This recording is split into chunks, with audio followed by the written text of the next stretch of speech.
What is up, guys? In today's video, I'm going to be going over a few quick tips to hopefully help you stop losing to fall damage versus Typhoon Blade users like this. As always, if you guys do enjoy this video, find it helpful, informative, interesting, remember to give it a like, subscribe if you like to see more, and comment down below what you think of this and if you hope the Typhoon Blade gets nerfed. So one of the first and biggest pieces of advice I have that we're going to kind of circle back to later is going to be aware when you're in a spot that this can happen to you. Like if you're on a mountain or a rooftop, be ready for enemies to go for this play because they're oftentimes going to. And I feel like just knowing that you're very exposed to this can help you kind of play a little bit better to avoid it and kind of proactively avoid it. Like I said, we're going to circle back to this later though. Even if you aren't in a spot where fall damage would be very detrimental to you, people do go for this play a lot where they just kind of spam the swipe of the Typhoon Blade because it's very disorienting to play against. You take 90 damage, your character kind of gets flung around, and the range that the Typhoon Blade swipe has to affect you is really large, and it doesn't take much like precision as far as aiming goes. So it's just very easy and very inconvenient to play against, and so people go for this a lot. Using mobility, proactively to avoid people and getting out of this situation before it is even a problem when you are fighting sword users would be my preferred thing to do. If I'm full HP and the opponent's full HP and they're just trying to hop on me with the sword, if I have something like shockwaves or a void mask and I also have time to do this, I'm going to try to get away ahead of time. And that is one way, or one of the reasons why I was saying that we'd circle back to just being aware that it can happen to you is a big thing. So, proactively repositioning with mobility. I'm sure if you guys have played in Chapter 6, you've seen the psychopaths that are just jumping on you with a sword.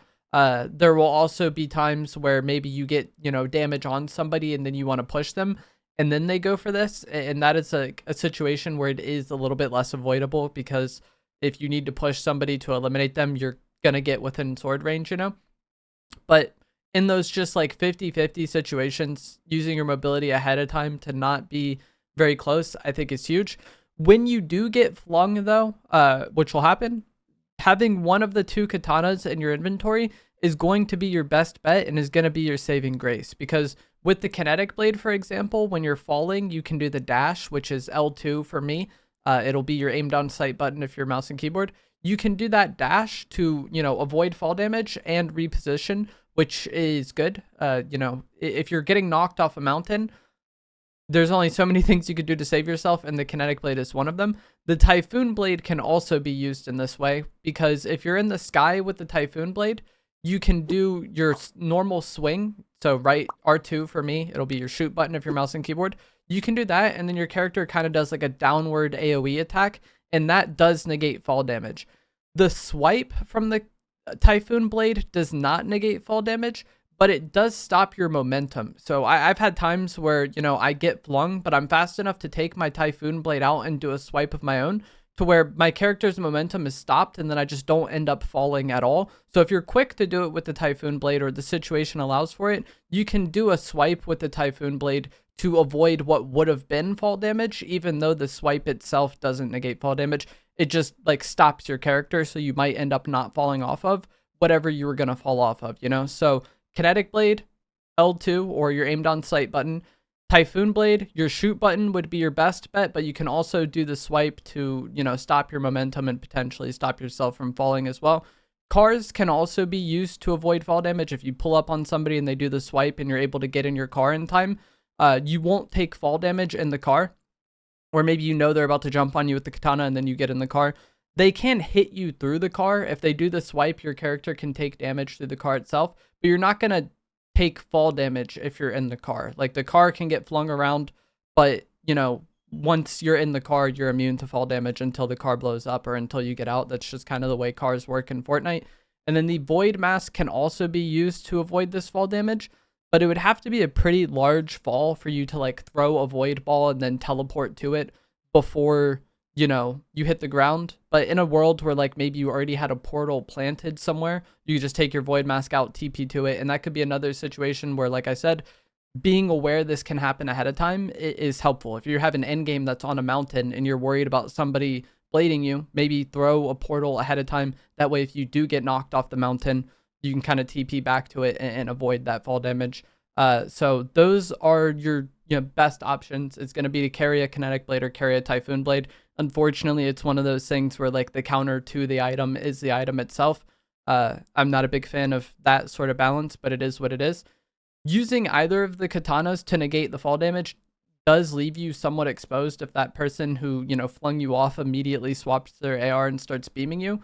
But it's kind of like a lesser of two evils situation. Would you rather die to fall damage or maybe die getting beamed trying to avoid that fall damage? It's like that situation already happened and you can either choose to try to use one of these items and survive or just die otherwise. So like you are pretty exposed, and I knew people were going to comment that, but it's just like, what do you do at that point? It is what it is. That's the situation you're in. Sprint jumping around with the Typhoon Blade can also help you dodge a sword user's swings. If you like get above them before they actually start swinging, especially if they're doing the regular melee attack, you can dodge it this way. The area of effect for the swipe is really large, so there would be times maybe where you still get caught up in that, but if you are fast enough to like get to the side of them or get behind them before they get the swipe off, then you could potentially avoid it just by using the regular sprint jump of the Typhoon Blade. And then the final thing I want to talk about is just that like going for the slash first is something that can help you a lot, unfortunately. And this is why I said we would circle back to the first point of just being aware of when you're in a situation where this would be really bad. I'll have a clip on screen now of an endgame I had where I tried to void portal on somebody and actually messed the portal up. I swapped too quickly. And then he ends up trying to blade my portal as I go through. And then I just get on him and blade him and then easily win the game. So like, unfortunately, I wish it wasn't this way, but like the counter to this item is this item itself. And if you're in a situation where both players on a mountain, they're probably going to go for the swipe on you. So one of the best things you can do is just do it to them before they do it to you. And then they're the ones that have to deal with that situation, deal with getting flung around, deal with, having to worry about swapping to protect themselves. Yeah, so just going for it before they do it to you is a lot of times going to be your best bet. Unfortunately, once you do get flung, having either of the katanas really helps you. That is going to be it for this video. I'm going to let some gameplay play out that I recently got on stream. If you guys enjoyed this, remember to give it a like, subscribe if you like some more, and I'll see you guys in the next one. Thanks for watching. Hanging out with your friends, right? Like, that's kind of how it is.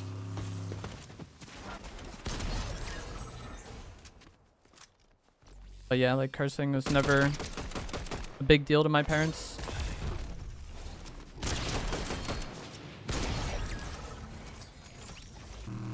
Wait. Okay, no, we're good. I thought I was about to discover Whiffy Wharf. Thank God, bro. I think I need to actually go into, like, the named part of the POI. We gotta, like, gatekeep this part of the circle. I don't actually have to go in there.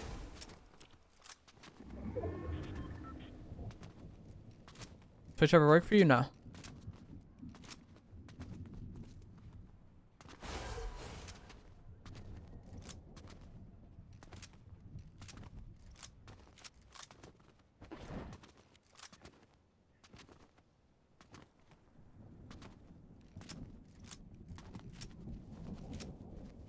Been waiting for this to happen. This part doesn't discover it because I landed over here for one of my, like, this video I made about, like, loot spots early on in the season.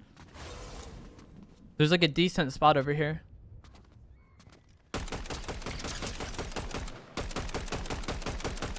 And it's, like, past these buildings. It's, like, down there. There's, like, a dueling ring with, like, some sword racks.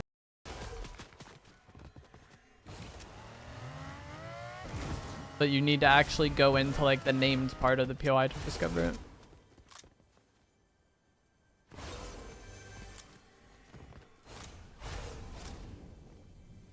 I don't know where they are.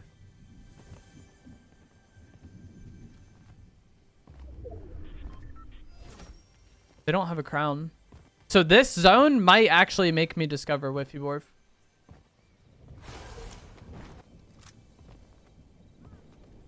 But yeah, over there's like the sword racks.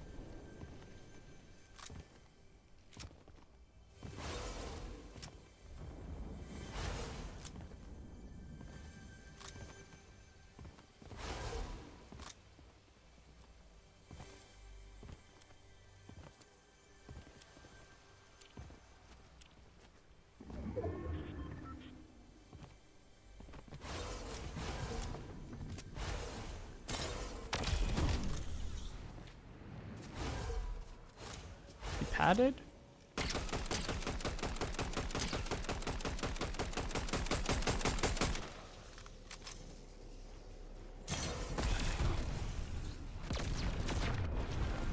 That was bad. I should have waited longer, but I know you can't TP when you're like in the water.